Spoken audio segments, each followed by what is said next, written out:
আল্লাহ নবী জানিয়ে দিলেন, এ বিশ্বে মানুষেরা তোমাদের জন্য তোমাদের রব একটা মাস রোজাকে ফরজ করে দিয়েছে, একটা মাস রোজাকে রাখতে বলেছে।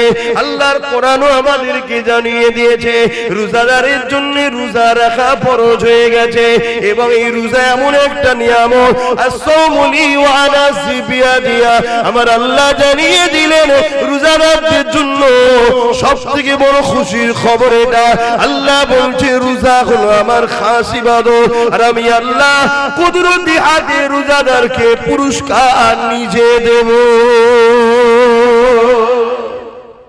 রোজাদারের জন্য দুটো খুশি, লিসাইমি ফারহাতানি, ফারহাতুন ইনদাল ইফতারি ওয়া ফারহাতুন লিকা রাব্বি।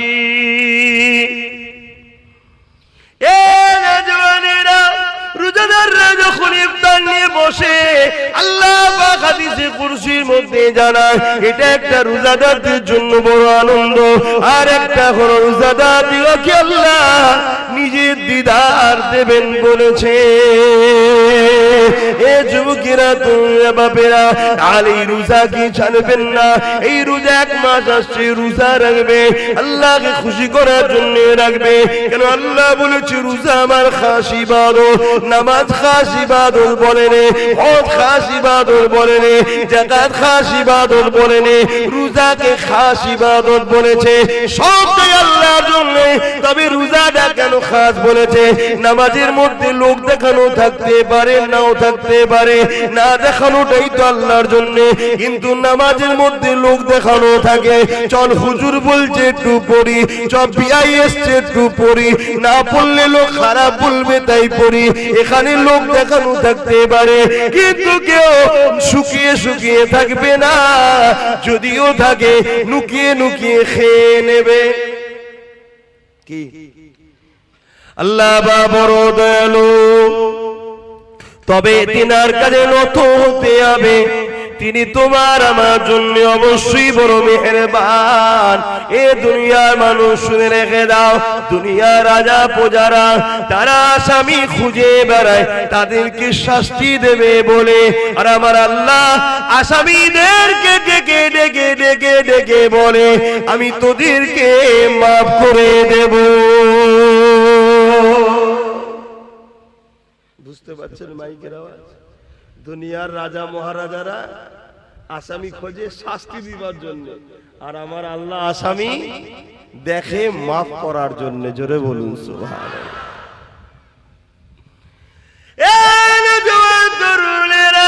কি আলোচনা করবো সংক্ষিপ্ত সময়, মনে রেখে দেবেন জীবনে কোনোদিন কাউকে খুশি দিনা করতে পারে, কখনো কারো মনে আঘাত দেবেন না।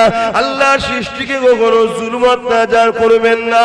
আল্লাহ রাসূল জানিয়ে দিলেন লা ইয়ারহামুল্লাহু মান লা ইয়ারহামুন নাস, যে মানুষকে ভালোবাসে না আল্লাহ দয়া সে পাবে না। ভালোবাসার প্রকৃত রাস্তা হলো আল্লাহর জান্নাতের রাস্তা দেখানো। এই আপনাদেরকে ভালোবাসি বলে আল্লাহ জান্নাতের রাস্তা দেখায়। আল্লাহ জান্নাত পেতে গেলে সর্বপ্রথম কাজটা কি? ঈমান আনতে হবে। আমানতু বিল্লাহি ওয়া মালাইকাতিহি ওয়া কুতুবিহি ওয়া রাসূলিহি ওয়াল ইয়াউমিল আখির ওয়াল কদরি খায়রিহি ওয়া শাররিহি মিনাল্লাহি তাআলা ওয়াল বাসি বাদাল মউত। প্রথমে ঈমান আনতে হবে। এ যুবকেরা, তরুণেরা, আমার আপনার নবী মুহাম্মদ রাসূলকে জীবনের থেকে বেশি ভালোবেসে, জীবনের সব কিছু থেকে বেশি আদব করে মেনে নিতে হবে। এই মেনে নিবার পরে তিনি যা করতে বলেছে করতে হবে, তিনি যা নিষেধ করেছেন ছেড়ে দিতে হবে। এ যুবকেরা, আল্লাহ নবী জানিয়ে দিলেন এ বিশ্বে মানুষেরা তোমাদের জন্য তোমাদের রব একটা মাস রোজাকে ফরজ করে দিয়েছে, একটা মাস রোজাকে রাখতে বলেছে। আল্লাহর কোরআনও আমাদেরকে জানিয়ে দিয়েছে রোজাদারের জন্য রোজা রাখা ফরজ হয়ে গেছে। এবং এই রোজা এমন একটা নিয়ামত, as-sawmu li wa ana biya, আমার আল্লাহ জানিয়ে দিলেন রোজাদারদের জন্য সবথেকে বড় খুশির খবর এটা। আল্লাহ বলছে রোজা হলো আমার খাস ইবাদত, আর আমি আল্লাহ কুদরতি হাতে রোজাদারকে পুরস্কার নিজে দেব। আর দুদিন পর রোজা, তো তাই তো নাকি? রোজা নিয়ে বলি সংক্ষেপ সময়, আর কি বলবো?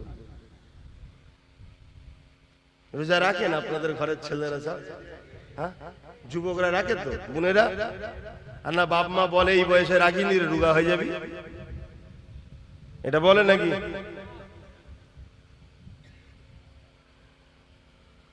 রোজাদারের জন্য দুটো খুশি, লিসাইমি ফারহাতানি, ফারহাতুন ইনদাল ইফতারি ওয়া ফারহাতুন লিকা রাব্বি। এ নওজওয়ানেরা, রোজাদাররা যখন ইফতার নিয়ে বসে, আল্লাহ পাক হাদিসে কুরসির মধ্যে জানায় এটা একটা রোজাদারদের জন্য বড় আনন্দ। আর একটা হলো রোজাদারদিগকে আল্লাহ নিজের দিদার দেবেন বলেছে। এ যুবকেরা, তোমরা বাপেরা, আর এই রোজা কি ছাড়বেন না? এই রোজা 1 মাস আসছে, রোজা রাখবে, আল্লাহকে খুশি করার জন্য রাখবে। কেন আল্লাহ বলেছে রোজা আমার খাস ইবাদত, নামাজ খাস ইবাদত বলেন, হজ খাস ইবাদত বলেন, যাকাত খাস ইবাদত বলেন, রোজাকে খাস ইবাদত বলেছে। সবটাই আল্লাহর জন্য। তবে রোজাটা কেন খাস বলেছে? নামাজের মধ্যে লোক দেখানো থাকতে পারে, নাও থাকতে পারে, না দেখানোটাই তো আল্লাহর জন্য। কিন্তু নামাজের মধ্যে লোক দেখানো থাকে, চল হুজুর বলছে একটু পড়ি, চল বিআই এসছে একটু পড়ি, না পড়লে লোক খারাপ বলবে তাই পড়ি, এখানে লোক দেখানো থাকতে পারে। কিন্তু কেউ শুকিয়ে শুকিয়ে থাকবে না, যদিও থাকে নুকিয়ে নুকিয়ে খেয়ে নেবে। কি বুঝছেন তো নাকি? তাই আল্লাহ বললো এটা আমার খাস ইবাদত। কমসে কম পুকুরে ডুব মেরেও তো পানি খেলেন। কে কে খেয়েছেন ডুব মেরে পানি?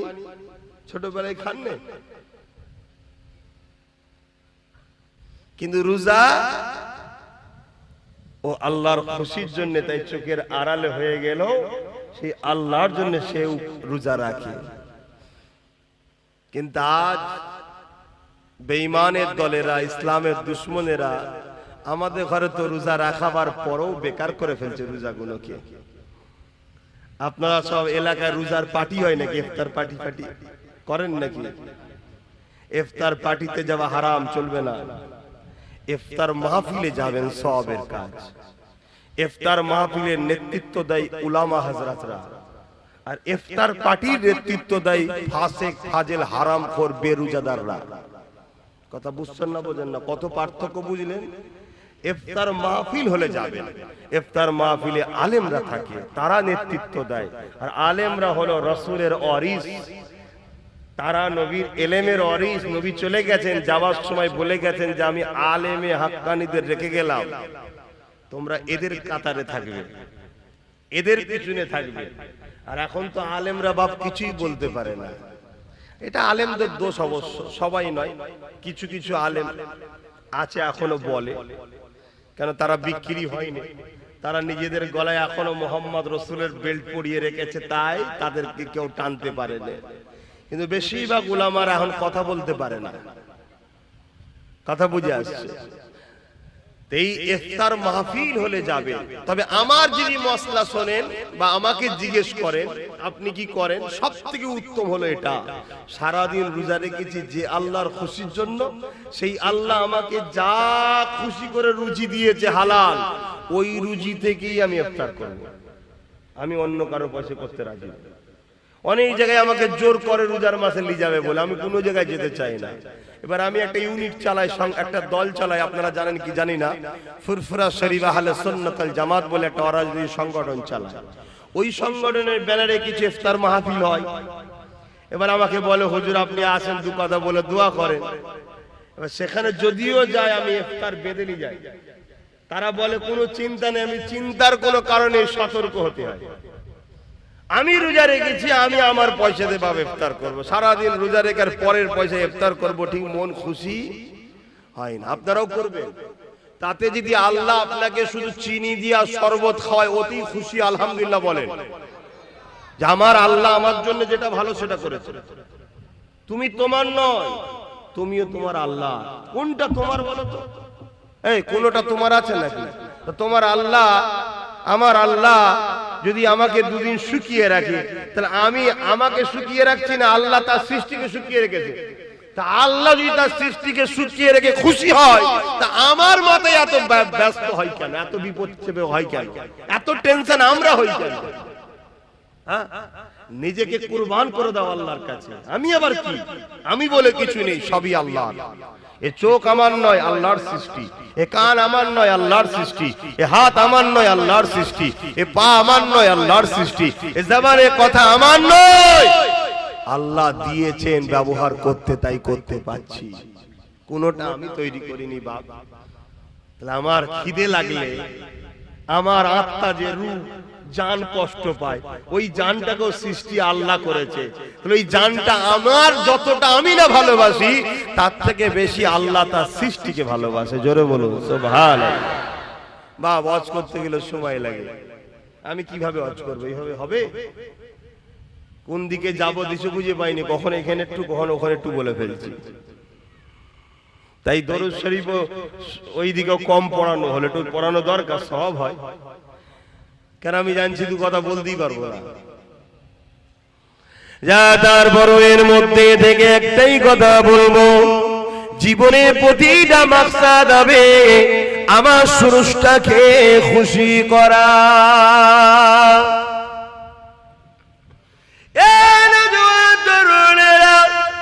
অবশ্যই বাপ মা বোন, কিন্তু আল্লাহ থেকে আগে নয়। অবশ্যই পীর মুর্শিদ আপন, কিন্তু আল্লাহ থেকে আগে নয়। অবশ্যই স্বামী স্ত্রী আপন, কিন্তু আল্লাহ থেকে আগে নয়। অবশ্যই নেতা লিডাররা আপন, কিন্তু আল্লাহ থেকে আগে নয়। সবকিছুর আগে একটা কথা মাথায় নিয়ে নেন, মান আহাব্বা লিল্লাহ ওয়া আবগাদা লিল্লাহ ওয়া আতা লিল্লাহ ওয়া মানআ লিল্লাহ ফাকাদ ইস্তাকমাল ঈমান। এই দুনিয়া মানুষ রেখে দাও গো, নিঃশ্বাসের কোনো বিশ্বাস নাই। এসেছি যখন চলে একদিন যেতে হবে, কে কবে যাবে আল্লাহ বা ভালো জানে। পৃথিবীর সবাই চেষ্টা করো, তোমায় নিতে পারবে না। যেদিন আমার আল্লাহ ডাকবে, ওই দিন পৃথিবীর সবাই চেষ্টা করো, বাঁচাতে পারবে না। আল্লাহর উপরে ভরসা রেখে কোন কাজটা করলে আল্লাহ খুশি হবে, সেই কাজটা করো। যেটা করলে আল্লাহ বেজার হবে, সেটা ছেড়ে দাও। মা বাপকে ভালোবাসতে হবে, কিন্তু আল্লাহর জন্য। স্বামীকে ভালোবাসতে হবে, কিন্তু আল্লাহর জন্য। স্ত্রীকে ভালোবাসতে হবে, কিন্তু আল্লাহর জন্য। দুনিয়ার লিডারকেও ভালোবাসতে হবে, কিন্তু আল্লাহর জন্য। যদি তোমার মা বাপ তোমাকে ইসলাম বিরোধী কথা বলে, ওই কথা তোমাকে মানা যাবে না, কেননা মা বাপ আগে নয়, আল্লাহ আগে। তোমার স্ত্রী যদি তোমাকে ইসলাম বিরোধী কথা বলে, ওই কথা মানা যাবে না, কেন স্ত্রী আগে নয়, তোমার স্রষ্টা আগে। তোমার স্বামী যদি তোমাকে ইসলাম বিরোধী কথা বলে, এ নারীরা স্বামীর কথা মানা যাবে না, কেননা স্বামীর আগে তোমার স্রষ্টা। ঠিক তেমনই তোমার দুনিয়ার লিডার যদি তোমাকে ইসলাম বিরোধী কোনো কথা বলে, ওই কথা মানা যাবে না, কেননা দুনিয়ার লিডার আগে নয়, তার আগে হলো তোমার আল্লাহ। দুনিয়ার লিডার যদি তোমাকে আল্লাহর পক্ষে কথা বলে, তবেই মানা যাবে। তোমার ইমাম যদি তোমাকে আল্লাহর বিরুদ্ধে কথা বলে, ওই ইমামের কথা মানা যাবে না। তোমার পীর যদি আল্লাহর বিরোধী কথা বলে, ওই পীরের কথা মানা যাবে না, কারণ আমরা মুর্শিদকে মানবো আল্লাহকে পাওয়ার জন্য। আল্লাহকে মানবো মুর্শিদ পাওয়ার জন্য নয়। মুর্শিদকে ধরবো আল্লাহকে পাওয়ার জন্য। মুর্শিদকে ভালোবাসবো আল্লাহর জন্য, আল্লাহকে ভালোবাসবো মুর্শিদের জন্য নয়। এই যুবকেরা তাই বলে দিয়ে যায়, ইমানটা ঠিক করে না। যদিও চলতে গিয়ে গুনাহ হয়ে যায়, ইমান যদি থাকে, আযাব খেটে খেটে খেটে খেটে একদিন না একদিন ইমানের জন্য আল্লাহ পাকে জান্নাতটা পেয়ে যাবে। আর ইমান যদি না থাকে, সব বরবাদ।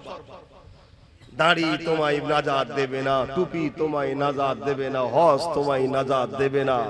এগুলো তোমার মাকামকে বাড়ায় যদি ইমানদার হও। ইমানদারের মুখের দাড়ি থাকলে মাকাম বাড়লো, ইমানদারের মুখের মাথায় টুপি আছে, মাকাম বাড়লো। ইমানদার নাই পরায়ণ, মাকাম বাড়লো। ইমান নেই তো কিচ্ছু নেই। আর ইমান কি? রাসূলকে বলুন, আমার সাথে বলুন, রাসূলকে জানের থেকেও বেশি ভালোবেসে আদবের সাথে মেনে নিবার নাম হলো ঈমান। আমার কথা মানতে পারছেন তো নাকি? আল্লাহ পাক বলে দিয়েছে আমার হাবিবকে ধর। তোরা আমার সম্বন্ধে বেশি চিন্তা করলে মাথার ফিউজ আউট হয়ে যাবে। কথা বুঝাস? তোরা আমার হাবিবকে ধর, ওইটাকে আমি পাঠিয়েছি, উনি যা বলবে মেনে নে। কোরআন বলছে, আগেই বললাম না? হাফেজ সাহেব, মা আতাকুমুর রাসূল ফাখুযুহু ওয়া মা নাহাকুম আনহু ফান্তাহু। রাসূল যা আদেশ করেছে মেনে নাও, আছে তো কোরআনে? নবী যা নিষেধ করেছে ছেড়ে দাও। আল্লাহর নবী মদ খেতে বলেছে, মাতালকে সাপোর্ট করতে বলেছে।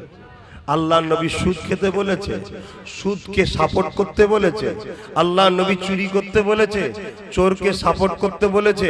আল্লাহর নবী মানুষের উপর জুলুম করতে বলেছে, জুলুমকে সাপোর্ট করতে বলেছে। কিন্তু আমরা তো সব করে বসে আছি বাবা। অন্যায় করার অন্যায়কারীকে সাপোর্ট করা এক না আলাদা? জোরে বলো। সময় এখনো আছে, তওবা করুন, আল্লাহর কাছে কাঁদুন যে আল্লাহ জীবনে যা করেছি জানতাম না, করে ফেলেছি, আজ জেনে গেছি আর নয়। মনে রেখে দেবেন এই কবরের জমিনে যখন তোমাকে আমাকে রাখা হবে, কেউ যাবে না এই কবরের জমিনে, কিন্তু এই কবরের জমিনে একজন আসবে। বুখারী মুসলিমের হাদিস, আল্লাহ বাতিনাকে নিয়ে আসবে, তিনি তাশরীফ আনবে। তিনি অন্য কেউ নয়, দুনু জাহানের সুলতান নবী দু আলাম নবী মুহাম্মদ রাসূল তাশরীফ আনবে। দুনিয়ায় যদি তিনার নেতৃত্ব মেনে নাও, তিনাকে যদি লিডার বলে মানো, আর তিনার পক্ষ থেকে আমরা নেতৃত্ব দিচ্ছি, অর্থাৎ তিনার কথাকে আপনাদের কাছে পৌঁছে দিচ্ছি, আমাদের কথা নয়। কথা বুঝছেন? সেই রাসূলের আদর্শকে যদি মেনে নাও নিজের জীবনে, তাহলে নবী আমার তখন কিয়ামত কবরে বলবে, ফেরেশতা ও আমার গোলাম ছিল, কে নাজাত দিয়া হোক। জোরে বলুন সুবহানাল্লাহ। আর দুনিয়ায় রাসূল ছেড়ে দিয়ে নবী দ্বীনকে যারা মিটাচ্ছে, তাদেরই পিছনে হই হই করে ঘুরে বেড়াও। মনে রেখে দিও, কবর তোমার ডাকছে, তোমার জবাব দিতে হবে। আজ আমাদের ঘরের ছেলেদের ইসলামিক কোন ইউনিফর্মের উপর, ইসলামিক কোন কালচারের উপরে আঘাত দিলে আমাদের ছেলেদের ব্যথা লাগে না, কিন্তু যারা ইসলামের বিরুদ্ধে তাদের কিছু হলে আমাদের ছেলেদের বুকে ব্যথা ওঠে। হয় না? হয় না? কি কোথায় চলে গেল? আবার এগুলো যদি আমি বলি, আবার কিছু মুসলমান আছে শুকনো মুসলমান মুনাফিক, তাদের আবার কষ্ট হয়, এসব কথা কেন বলবে? উনি আসবে, প্লেন ঘটনা বলে চলে যাবে। তাহলে ঘটনা শুনে নাও। আল্লাহ বললেন, বান্দা ঈমান নিয়ে আসো। কার মতো ঈমান আনবো? এই আয়াতের ব্যাখ্যায় বলছেন, সাহাবাদের মতো ঈমান আনো। সাহাবারা কেমন ঈমান এনেছে শুনে রেখে দেন। এই যুবকেরা, তরুণীরা, বাপেরা, আল্লাহ নবীর সাহাবারা কেমন ঈমান এনেছিলেন। এক সাহাবীর নাম বলে দেয় হযরতে খুবাইব রাদিয়াল্লাহু তাআলা। হযরতে খুবাইব রাদিয়াল্লাহু তাআলা। আর একজন সাহাবী ছিলেন হযরতে খাব্বাব রাদিয়াল্লাহু তাআলা। আল্লাহ নবীর সাহাবী ছিলেন হযরত ওমর ফারুক। যখন সিংহাসনে বসলেন, অর্ধ পৃথিবীর রাজত্ব যখন চালাতে লাগলেন, আমিরুল মুমিনিন খলিফাতুল মুসলিমিন যখন হলেন, এই যুবকেরা, তরুণীরা, বাবেরা, ওই হযরত খাব্বাব রাদিয়াল্লাহু তাআলা আনকে আল্লাহ নবীর সাহাবী হযরত ওমর বলেছিলেন, এ নবীর সাহাবী, শুনেছিলাম তোমার উপরে অনেক জুলুম অত্যাচার হয়েছিল, একটু খানিক আমাকে বলো কি জুলুম অত্যাচার হয়েছিল। হযরত খাব্বাব রাদিয়াল্লাহু তাআলা নিজের কোমরের কাপড়টাকে সরিয়ে দিলেন। এ যুবকেরা, তরুণীরা, বাবেরা, তোমার আমার কোমরে গোশত রয়েছে সৌন্দর্যের জন্য। আল্লাহ নবীর ওই সাহাবীর কোমরটা পুরো প্লেন ছিল, গোশত ছিল না। আল্লাহ নবীর সাহাবী হযরত ওমর দেখে বলতে লাগলে, ভাই খাব্বাব, এই রকম কোমর তো আল্লাহ জমিনে কারো দেখিনি, কি ব্যাপার আল্লাহ তোমাকে এই রকম বানালো? হযরত খাব্বাব বলতে লেগেছে, ও ভাই হযরত ওমর, আল্লাহ আমাকেও সুন্দর কোমর দিয়েছিল, কিন্তু আমি নবীর পক্ষে যাওয়ার জন্য, নবীর দল করার জন্য, ন্যায়ের পক্ষে, সত্যের পক্ষে, মানবতার পক্ষে, ইনসাফের পক্ষে, মানব বন্ধনের পক্ষে, ভ্রাতৃত্বের পক্ষে, সত্যের পক্ষে থাকার জন্য তৎকালীন লিডার আবু জেহেল উতবা সাইবাইরা আমাকে জুলুম করেছিল। আমাকে বলেছিল মুহাম্মাদের দল ছেড়ে দে, আমাদের দলে চলে আয়, মুহাম্মাদের দল ছেড়ে দে, আমাদের দলে চলে আয়, না হয় তোর উপরে জুলুম হবে, অত্যাচার হবে। ও ভাইরা তোমার, আমি বলে দিয়েছিলাম জান দিয়ে দেবো, তথাপিও নাই সত্য ছাড়বো না। আজও তোমাদেরকে বলা হয়, কি বলা হয় না, হয় না, জুলুমের দিকে আসো, মিথ্যার দিকে আসো, অন্যায়ের দিকে আসো, সন্ত্রাসীর দিকে আসো, ফিতনার দিকে আসো, খুনের দিকে আসো, মার্ডারের দিকে আসো, চিটিংবাজির দিকে আসো, তুলাবাজির দিকে আসো, বলা হয় না, হয় না। আর বলতে লাগে না, আপনাদের ঘরে এখন এক মুঠো বিরিয়ানি দিলেই চলে যাবে, বেশি খরচ করতে লাগে না।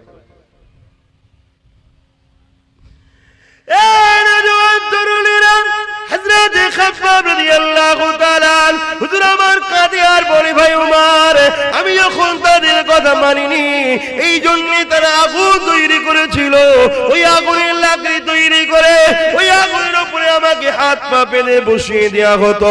ওই আগুন পুড়ে পুড়ে পুড়ে পুড়ে আমার কোমরের গোশতগুলোকে পুড়াতে লাগতো।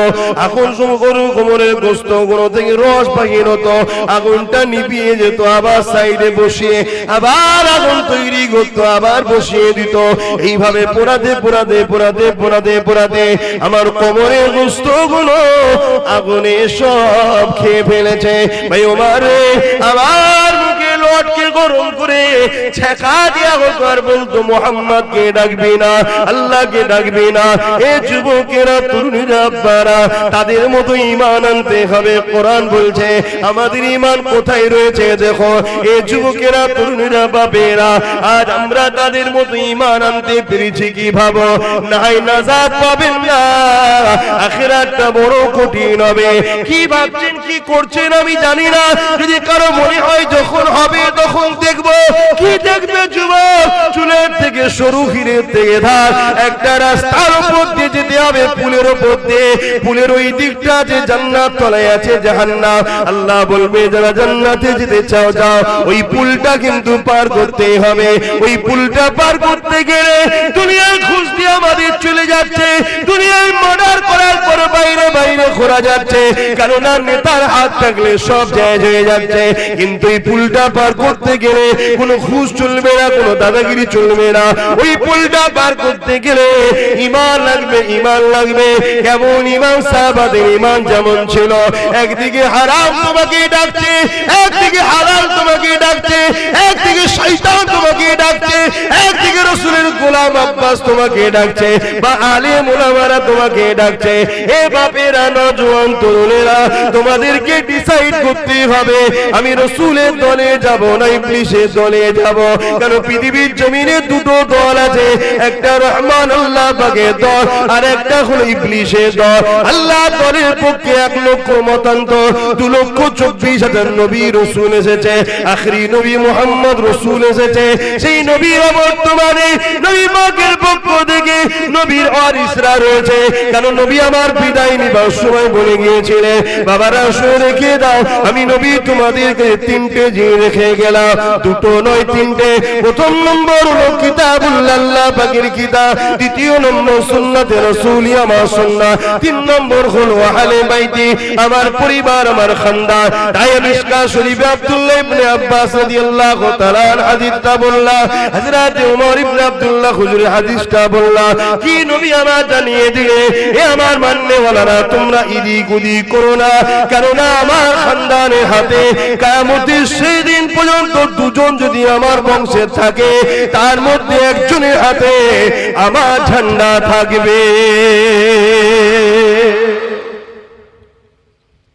দেখুন, ভাবু, কেন আমাদের কাজ সজাগ করে দেওয়া, জানিয়ে দেওয়া, কাউকে জোর করে টেনে আনবো না, টেনে আনবো না। এবারে আপনারা কি করবেন, কি ভাববেন, কি কোন রাস্তা বেছে নেবেন, সব তো আপনাদের ব্যাপার। কিন্তু পরিস্থিতি, দুনিয়া তো বরবাদ হচ্ছে, আখিরাতটাও বরবাদ হয়ে যাচ্ছে।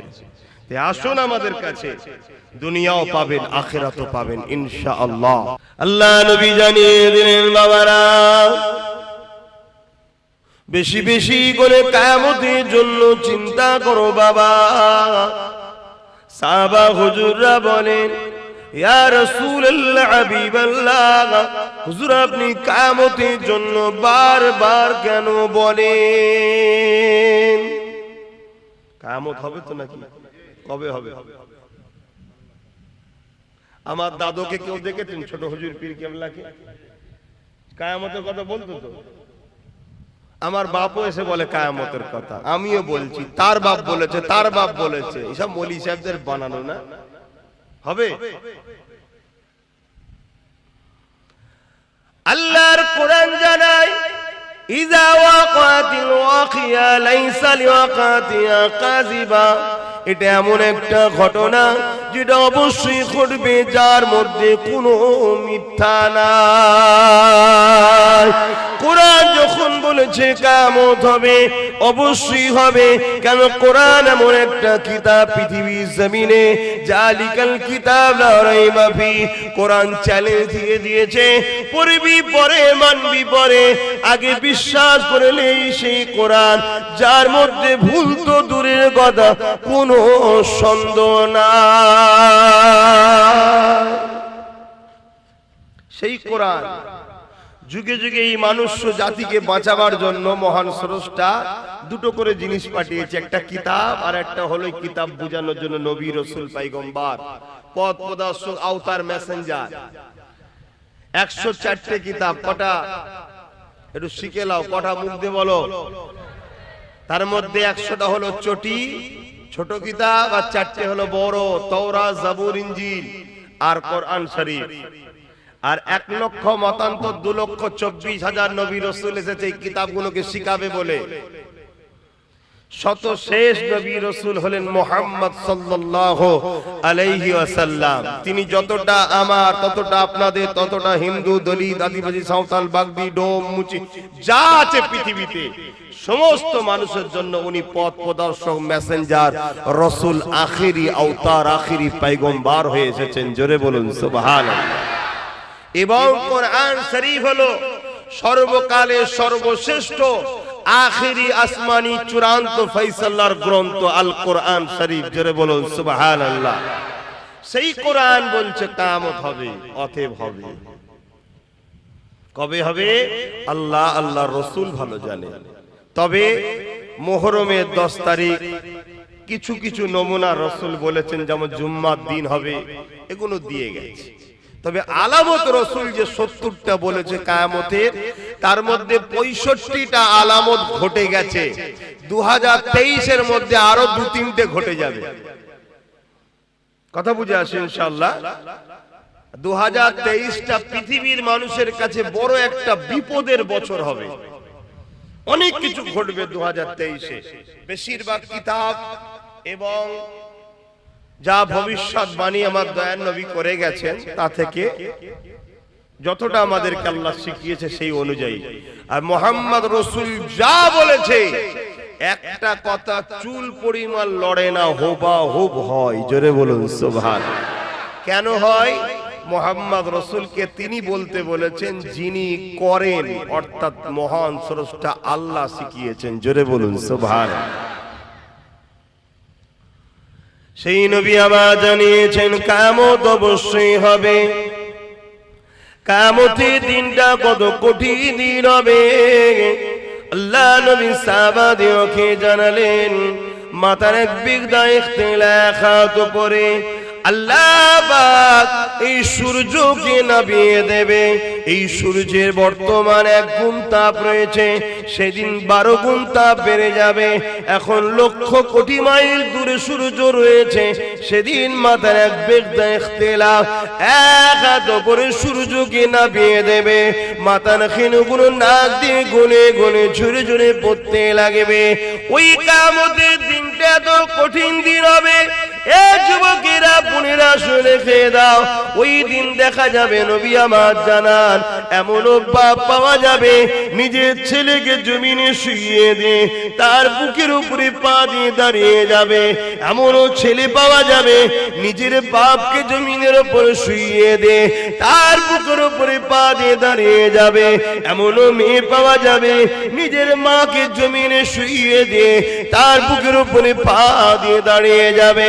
এমনও মা পাওয়া যাবে, এমনও মেয়ে পাওয়া যাবে নিজের মাকে জমিনে শুইয়ে দিয়ে তার বুকের উপরে পা দিয়ে দাঁড়িয়ে যাবে। সাহাবা হুজুররা বলেছিলেন ইয়া রাসূলুল্লাহ হাবিবাল্লাহ এই রকমটা কেন হবে? নবী আমার বলেছিলেন লোহাকে আগুনে দিলে পুরে যেমন লাল হয়ে যায়, ওই সূর্যের তাপে জমিনটা লাল হয়ে যাবে। জমিনের উপরে মানুষ দাঁড়াতে পারবে না, যার উপরে যার জোর চলবে জোর করে জমিনে শুয়ে তার বুকের উপরে পা দিয়ে দাঁড়িয়ে যাবে। এ যুবকেরা নামাজ কাজা করে দিলে ইচ্ছা করে ওই দিনে তোমার আমার কি দশা হবে? ভয় লাগে না সেই আল্লাহকে? দেখো আমারও যুবক বয়স, জানি ভুল হয়, এই বয়সে একটু ভুল হয়, কিন্তু এত গাফিলতি তো ভালো নয়। আমার খুব খারাপ লাগলো দেখে। একটা লোক কাজে আছে, নাচারে কাজা হয়েছে, ঘুমিয়ে পড়েছে, ঘুম ভাঙে না, কাজা হয়ে গেছে। গাড়িতে সফরে ছিল, পরিস্থিতি নাই পড়ার, কাজা হয়ে গেছে। পরে কাজা পড়ে নেওয়া উচিত, কিন্তু ইচ্ছা করে করে আমরা ভুল করছি। পরিবর্তন হয়ে যাও আল্লাহর রাস্তে, কেননা দুনিয়ার সমস্ত বাচ্চাদের নিয়ম কানুন চেঞ্জ করা যায়।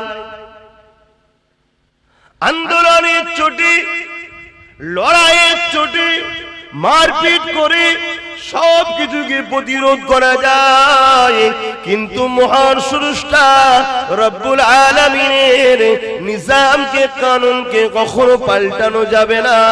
তিনি জানিয়ে দিয়েছে এ দুনিয়া মানুষ আমি তোদেরকে বানিয়েছি, সুন্দর দুটো চোখ দিয়েছি, এই চোখের ঋণ তোরা শোধ করতে পারবি না, এর বিনিময়ে আমি তোদের কাছে কিছু নিই না।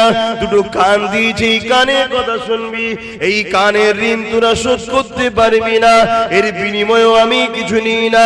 দুটো হাত দিয়েছি, হাত দিয়ে হালাল ইনকাম করবি, নিজের প্রয়োজনের কাজ করবি, গরিবদেরকে দান করবি, অসহায়ের সেবা করবি, মা বাবার খেদমত করবি, নিজের রাষ্ট্রের জন্য কাজ করবি, নিজের রাষ্ট্র সেবা করবি, নিজের রাষ্ট্রের খেদমত করবি। এ আমার বান্দা বান্দিরে, তোদের নিত্য প্রয়োজনীয় কাজ হাত দিয়ে করবি, এর ঋণ তোরা শোধ করতে পারবি না, তথাপি আমি আল্লাহ এর বিনিময়ে তোদের কাছে কিছু নিই না। আল্লাহ কিছু নিয়েছে কি গো? অসুবিধা হচ্ছে?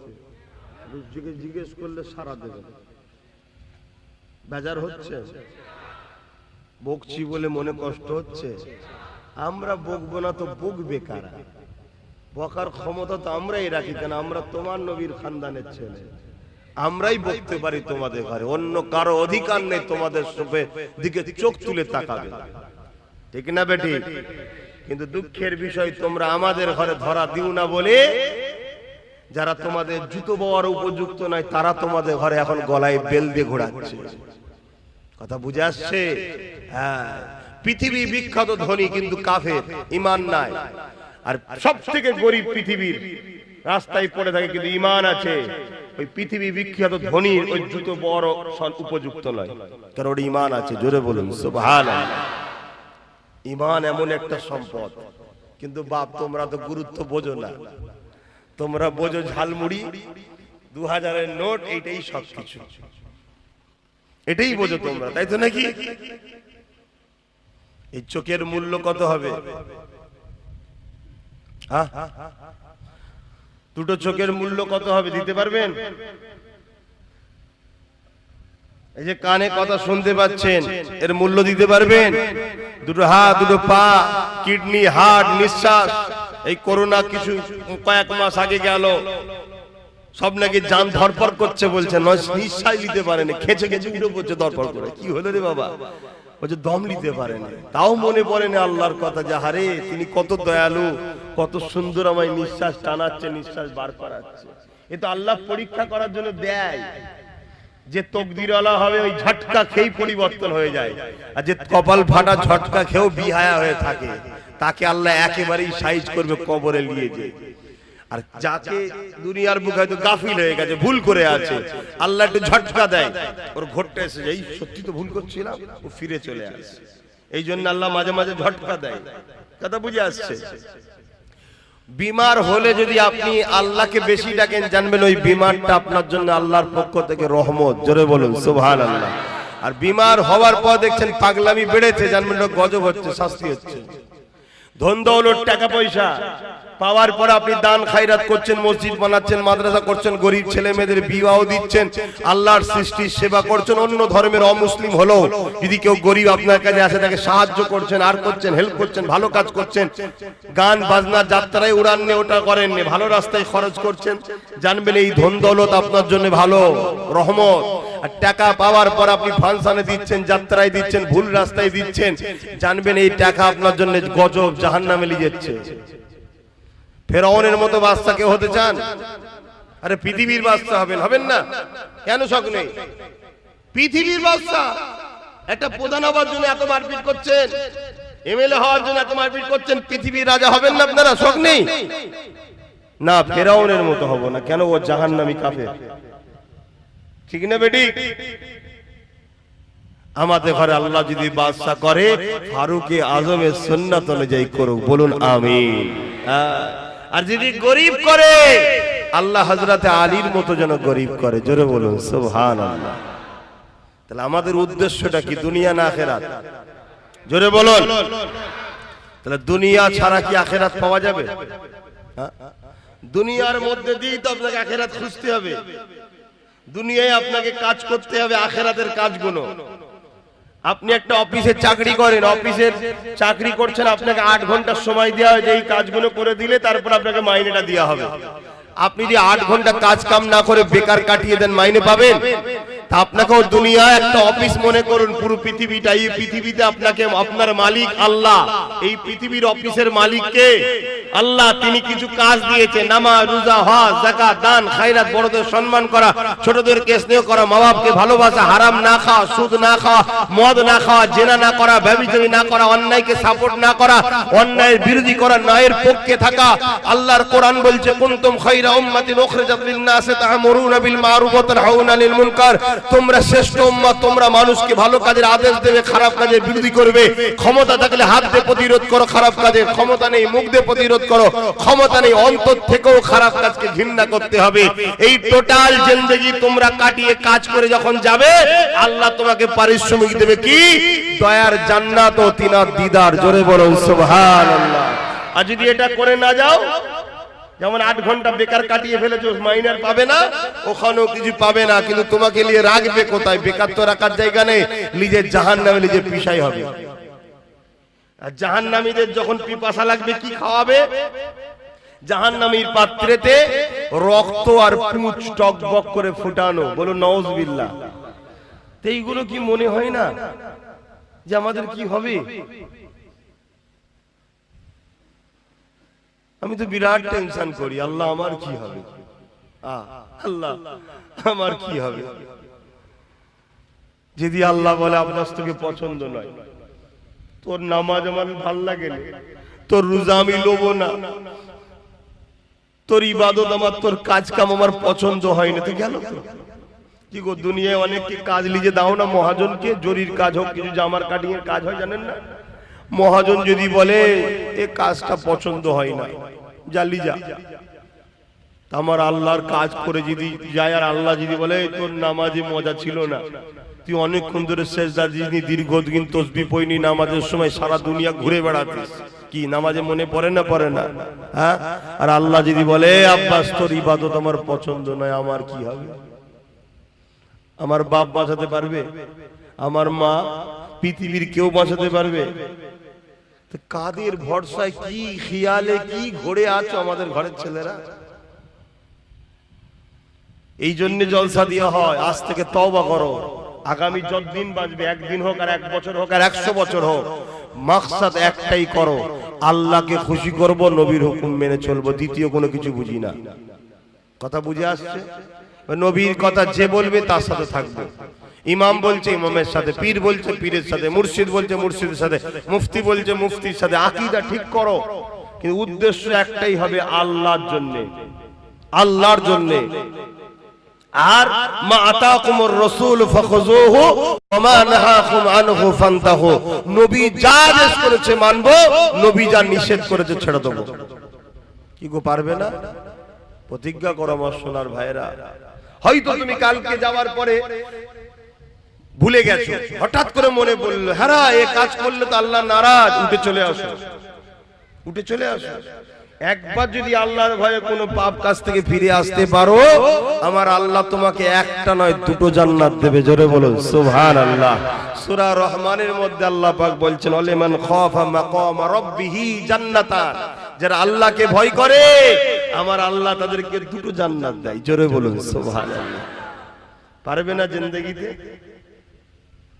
কারো মাথায় বাঁশ মারতে গেছিলে, কারো কথা শুনে এখন মনে হয়েছে না আরে আল্লাহ সৃষ্টিকে মারা যাবে না, গুনাহ হবে। কথা শুনছেন, ফিরে চলে এসেছেন, না করব না, পাপ করব না। কি সিনেমা দেখতে গেছিলেন বন্ধুদের সাথে, হঠাৎ করে মনে পড়ে আরে এটা করলে তো আল্লাহ নারাজ হবে, চলে এলেন, তওবা পড়ে, না বাবা যাব না। কি আরো কোনো পাপের কাজ করতে মন গেছে, তওবা করে ফিরে এসেছ আল্লাহর ভয়ে, তোমাকে আল্লাহ 2টো জান্নাত দেবে। জোরে বলুন সুবহানাল্লাহ। বন্ধু বলছিল চনা ঘুরে এসি, তোমার মন বলল না নামাজ কাজা হয়ে গেলে আল্লাহ অখুশি হবে, না আমি পড়ে যাবো, আগে নামাজটা পড়ি। এই যদি ফিরে